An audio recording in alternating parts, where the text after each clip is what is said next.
आपके लिए खुशखबरी है कि अगर आप में से कोई भी बेटे को चाहने की इच्छा रखते हैं और उसके लिए आप बार बार या कभी भी अबॉर्शन जैसे पाप को करते हैं, इससे अच्छा है कि आप कुछ ऐसा उपाय ढूंढें जिससे कि आपको पुत्र रत्न की प्राप्ति हो।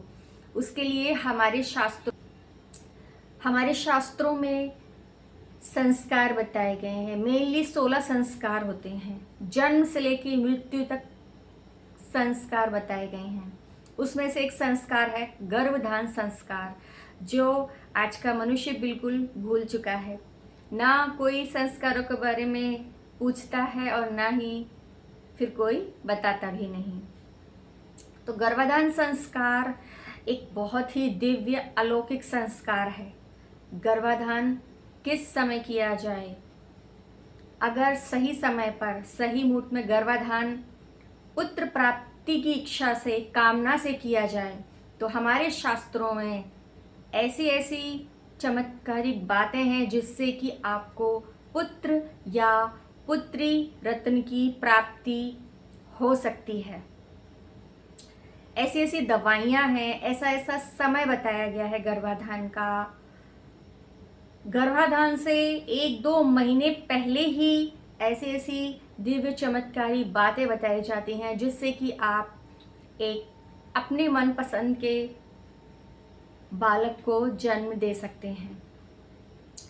गर्भाधान संस्कार में अगर अमावस्या, एकादशी जैसी तिथियों को गर्भाधान अगर किया जाता है, मेनली अगर शनिवार की अमावस्या को कोई गर्भाधान करता है तो उसकी संतान मंद बुद्धि पैदा होती है। ये हमें शास्त्र बताते हैं। शास्त्रों में और भी बहुत सारी बातें हैं।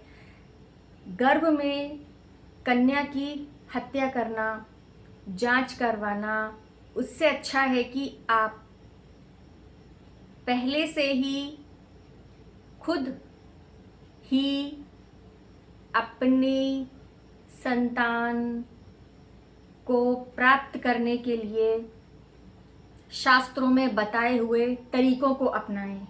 पहले हमारे यहाँ गर्भाधान संस्कार होता था, लेकिन अब उसे लोग भूल गए हैं। गर्भाधान संस्कार से पहले के ऋषि मुनि बहुत सुयोग्य संतान पैदा करते थे, जो आज संस्कृति विलुप्त हो चुकी है। अगर आप भी बेटे की इच्छा रखते हैं तो गर्भाधान से अच्छा है एक अच्छी सलाह लें। और ये बातें झूठ नहीं हैं।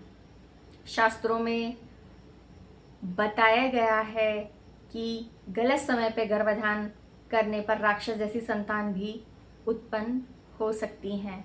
सही समय पे किया हुआ गर्भाधान आपको एक सुयोग्य संतान, एक देश के लिए सुयोग्य संतान, अगर आप बेटा और बेटी को प्राप्त करने का तरीका जान लेंगे, सुयोग्य संतान प्राप्त करने का, गर्भाधान करने का तरीका जान लेंगे, तो आपको गर्भ हत्या जैसे पापों को नहीं करना पड़ेगा और आप इन पापों से बच जाएंगे।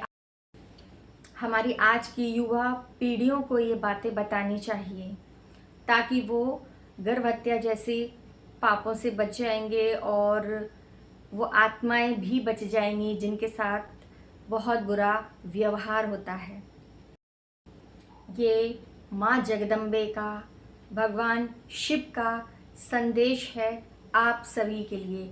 इस संदेश को ज़्यादा से ज़्यादा शेयर करें, उस आत्मा तक पहुँचाएं जो अपने पुत्र की इच्छा रखते हैं या जो पुत्री की इच्छा रखते हैं। तो पुत्री का जन्म और पुत्र का जन्म काफ़ी हद तक आपके हाथों में है। समय, तिथि, दिन, दवाई, ये कुछ चीज़ें ऐसी हैं जो आपको आपकी मनपसंद संतान को दे सकता है। ये गुप्त रहस्य आपके सामने खोला गया है और इस गुप्त रहस्य को हर एक तक पहुंचाइए ताकि हिंसक वारदातों को रोका जा सके।